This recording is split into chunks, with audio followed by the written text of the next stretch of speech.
Konsep metafisika teosofi. Ada 3 proposisi mendasar yang diuraikan Blavatsky dalam The Secret Doctrine, yaitu 1. Bahwa terdapat realitas sejati di mana-mana, yang abadi, tak terbatas, dan hubungan antar spirit dan materi adalah 2 aspek yang saling melengkapi. 2. Bahwa ada hukum universal berupa evolusi melalui perubahan berdasarkan mekanisme siklus. 3. Bahwa semua jiwa identik dengan jiwa tinggi yang bersifat universal, yang merupakan aspek dari realitas yang tidak diketahui. Tuhan, manusia, dan alam semesta adalah sebuah kesatuan yang tidak dapat dipisahkan. Sebagaimana 7 warna pelangi yang terpancar dari cahaya putih matahari, maka begitu pula alam semesta dan jiwa-jiwa manusia terpancar dari eksistensi Tuhan dalam 7 karakteristik dasar. Pada tahun 1669, ilmuwan Isaac Newton berhasil memecahkan fenomena warna pelangi ini melalui pembiasan cahaya putih pada prisma kaca.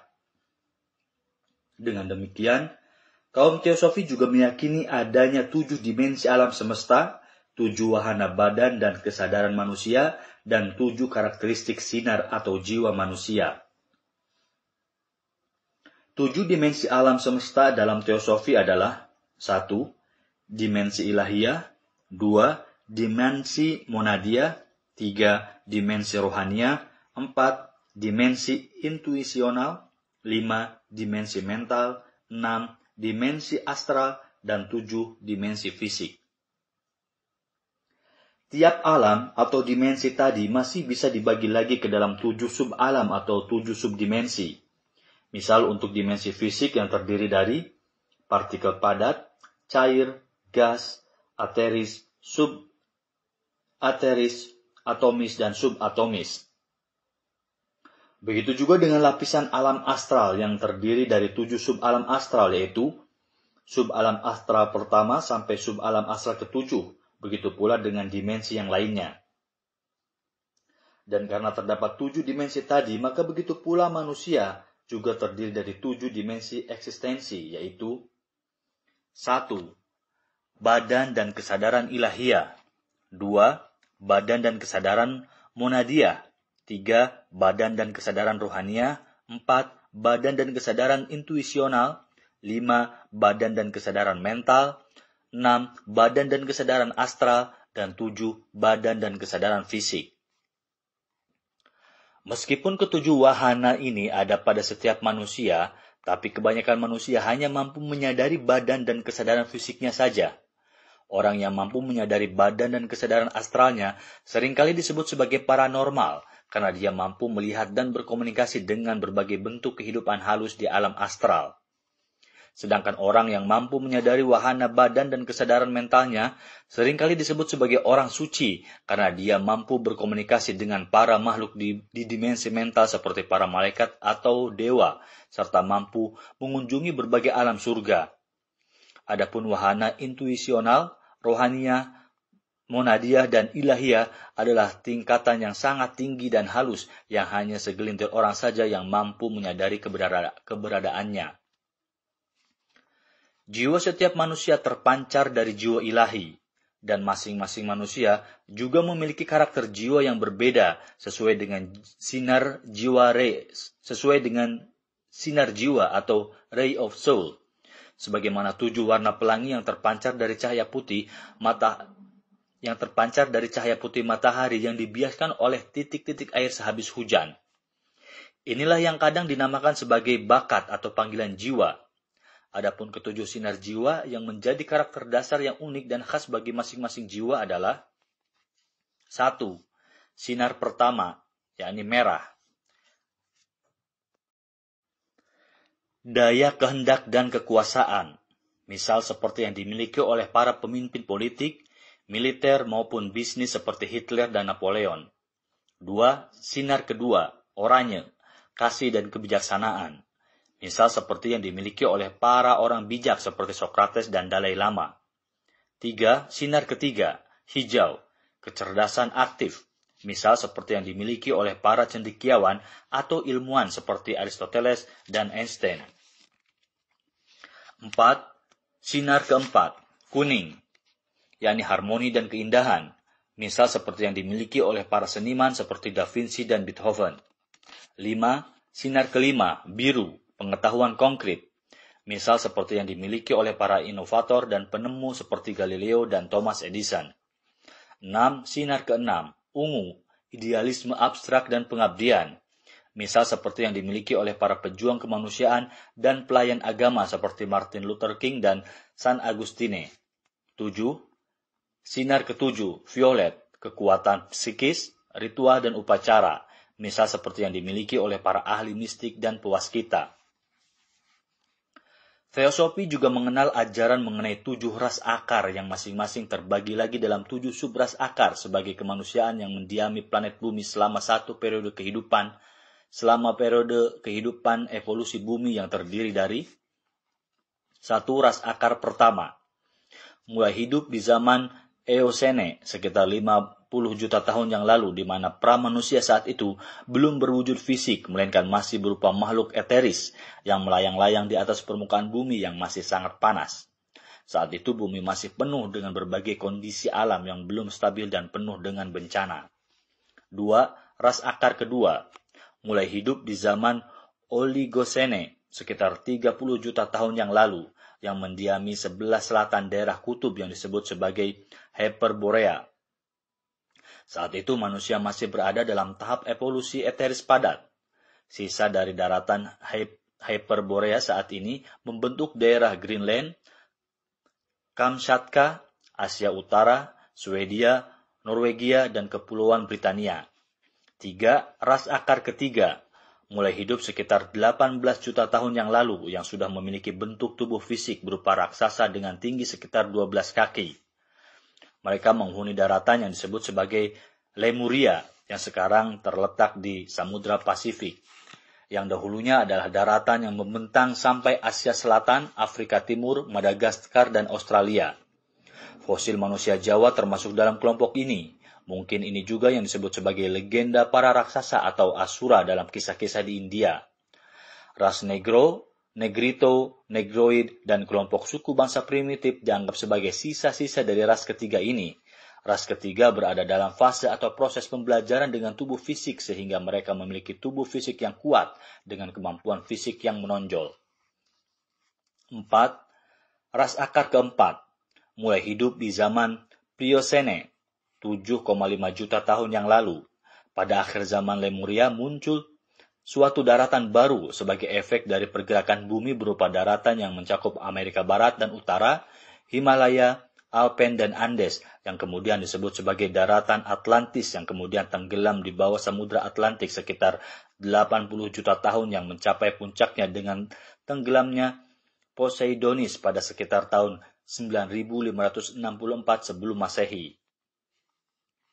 Saat itu, kemanusiaan sedang berada dalam tahap evolusi untuk mengembangkan aspek emosional atau astralnya.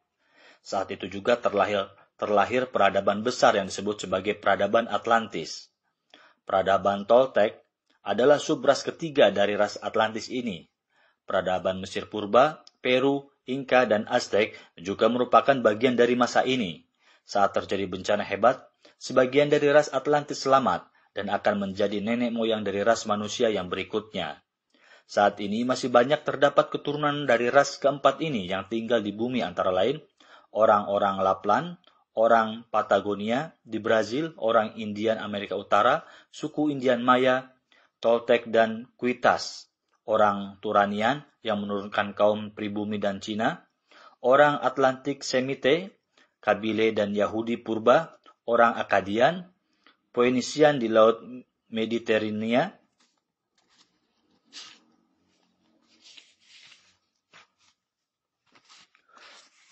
Basque di Spanyol, Etruska, Tlahuatli, Roahat, orang Jepang, Mongol, Melayu, dan Eskimo. Adapun sisa dari daratan Atlantis adalah Amerika, Teluk Verdi, dan Kepulauan Kanari yang dulunya adalah puncak-puncak gunung Atlantis purba. Daratan Atlantis yang tenggelam sekarang menjadi Samudra Atlantik. Tenggelamnya Atlantis diikuti dengan munculnya Sahara dan Gobi ke permukaan hingga sekarang. Setelah bencana besar berakhir, subras kelima dari ras Atlantis yaitu kaum Yahudi putih purba pindah ke Asia Utara dan akan menjadi cikal bakal bagi ras akar yang baru atau ras yang kelima. Inilah sebabnya muncul legenda dan kepercayaan bahwa orang Yahudi adalah kaum pilihan Tuhan, meski sebenarnya Tuhan tidak pernah berpihak dan pilih kasih. Mengenai ras Lemuria dan Atlantis, Master Hutumi berkata, Lemuria tidak dapat lagi dihubungkan dengan benua Atlantik, seperti halnya benua Eropa dan Amerika pada saat ini. Keduanya telah tenggelam bersama dengan peradaban tinggi mereka oleh para dewa. Namun di antara kedua bencana besar yang terjadi, sebenarnya telah memakan waktu sekurangnya 700.000 tahun di antaranya. Karena Lemuria dan Atlantis seringkali disebut secara bersama-sama. Banyak orang mengira kalau keduanya adalah hal yang sama. Namun, ini bukanlah fakta. Lemuria dulunya merupakan sebuah benua di kawasan Pasifik yang sangat luas, dan Atlantis dulunya adalah benua yang terdapat di kawasan Atlantik. Kawasan lautan luas yang saat ini membentang di daerah Pasifik dan Atlantik dulunya adalah tempat di mana kedua benua itu berdiri. Pada waktu itu, mereka tidak dikenal sebagai Atlantis dan Lemuria. Kedua penamaan ini barulah digunakan di abad ke-19 untuk memudahkan referensi dan pemahaman akan keduanya. 5. Ras akar kelima disebut sebagai ras Arya yang hidup pada masa kini. Inilah ras manusia yang mendominasi peradaban sekarang. Setelah bencana besar Atlantis di Asia Tengah, di pantai lautan Gobi atau sebelum menjadi gurun Gobi, mulai berkembang peradaban yang cukup tinggi. Persiapan bagi lahirnya ras kelima ini berlangsung sejak tahun 1 juta sebelum Masehi dan tipe ras Arya mulai muncul pada sekitar 100.000 tahun yang lalu. Ras ini kemudian berkembang di India Selatan, melahirkan peradaban Hinduisme, Persia melahirkan peradaban Zoroastrianisme, Babilonia dan Mesir, atau Egyptian Chaldean melahirkan budaya Babilonia dan Mesir, Yunani Romawi atau Greco-Roman, Celtic yang mencakup Irlandia, Skotlandia, Wales, Manx, Breton, Italia, Prancis, Portugal, Spanyol, Antilles, Amerika Tengah dan Selatan, Slavia, Eropa Tengah, Teutonic yang mencakup Skandinavia, Belanda, Jerman, Inggris, Anglo-Saxon, Iranian, dan Arya Semit. Ras Arya juga disebut sebagai ras Kaukasia. Pada fase ini, manusia belajar mengembangkan kemampuan mentalnya dalam proses evolusinya di planet bumi. Pada masa kematangannya, peradaban ini akan ditandai dengan kemajuan di bidang pengetahuan, pemikiran, dan teknologi. 6. Ras akar ke-6 akan mulai muncul pada sekitar 2600 Masehi dan mencapai puncaknya pada tahun 50.000 Masehi. Pada tahap ini, kemanusiaan akan belajar mengembangkan kemampuan intuisi dalam proses evolusinya. Ras ini kelak akan bertempat di dataran yang akan muncul setelah bencana besar di Samudra Pasifik. Sebagian besar berada di belahan bumi selatan. Pada puncak peradaban ini tidak ada lagi peperangan, kekerasan, kejahatan, ketidakadilan, kemiskinan, perbedaan agama, dan penyakit karena jiwa manusia sudah berevolusi cukup tinggi dan jauh di atas tingkat evolusi jiwa manusia sekarang yang masih egois, serakah, primitif, dan gemar dengan kekerasan. 7. Ras akar ke-7 yang akan mulai dipersiapkan kemunculannya pada tahun 50.000 Masehi dan akan mencapai puncaknya pada tahun 100.000 Masehi. Pada tahap ini, kemanusiaan akan belajar mengembangkan kemampuan rohani dalam proses evolusinya di planet bumi. Ras ini akan menghuni daerah Amerika Selatan dan daratan yang terletak di belahan bumi selatan. Ras akar ke-7 adalah ras terakhir manusia dalam satu periode dunia yang berlangsung selama 617.142.856 tahun. Pada akhir evolusi ras ke-7, manusia akan mampu mengembangkan kemampuan rohaninya secara lebih sempurna. Teosofi meyakini bahwa segala yang terjadi di seluruh alam semesta ini adalah bagian dari hukum universal yang berjalan abadi melalui proses evolusi menuju kesempurnaan. Dalam teosofi, evolusi dipandang sebagai sebuah siklus kosmik di mana para makhluk bereinkarnasi dan berkembang melewati berbagai tahap eksistensi, mulai dari tingkatan makhluk yang terendah dan paling sederhana menuju makhluk yang semakin kompleks dan sempurna. Putaran evolusi planet adalah suatu proses dalam rantai evolusi planet, yang mengikuti siklus hidup atau gelombang energi hidup jiwa atau monad yang memulai perjalanan evolusinya pada tingkat yang pertama dari rangkaian 7 bola planet untuk kemudian menyelesaikan evolusinya. Ada 7 rantai planetaris dan setiap planet akan dilalui oleh 7 ras akar. Ketika gelombang kehidupan telah berevolusi melalui semua 7 bola dari rantai planet, berarti ia telah menyelesaikan satu putaran planetis. Hal ini kemudian diikuti dengan kehancuran rantai planet yang disebut sebagai pralaya dalam agama Hindu atau kiamat dalam agama Abrahamik. Setelah itu, babak baru dimulai lagi, di mana kesadaran makhluk yang berevolusi sekarang menjadi lebih berkembang dibandingkan di periode sebelumnya. 7 putaran planet tersebut berlangsung selama 4.320.000.000 tahun. Saat ini, umat manusia berada dalam putaran keempat dari 7 putaran rantai planetaris bumi. Adapun masa berlangsungnya putaran periode bola bumi ini adalah sebagai berikut. 1. Putaran pertama berlangsung selama 154.285.714 tahun. 2. Putaran kedua berlangsung selama 308.571.428 tahun. 3. Putaran ketiga berlangsung selama 462.857.142 tahun. 4. Putaran keempat berlangsung selama 617.142.856 tahun.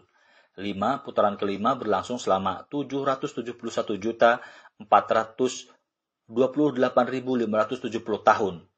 6. Putaran ke-6 berlangsung selama 925.714.284 tahun.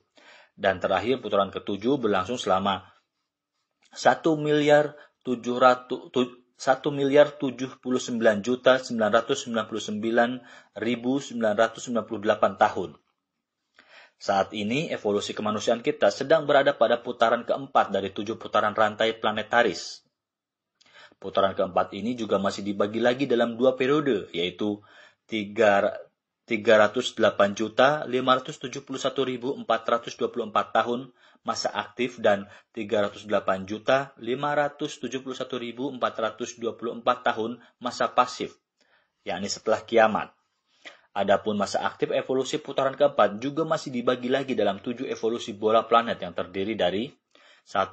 Evolusi di planet A yang berlangsung selama 11.020.408 tahun. 2. Evolusi di planet B yang berlangsung selama 22.040.816 tahun. 3. Evolusi di planet C yang berlangsung selama 33.061.224 tahun. 4.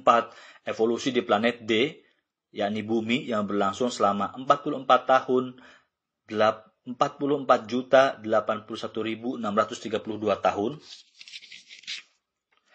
5. Evolusi di planet E yang berlangsung selama 55.102.040 tahun. 6. Evolusi di planet F yang berlangsung selama 66.122.448 tahun. 7. Evolusi di planet G yang berlangsung selama 77.142.856 tahun.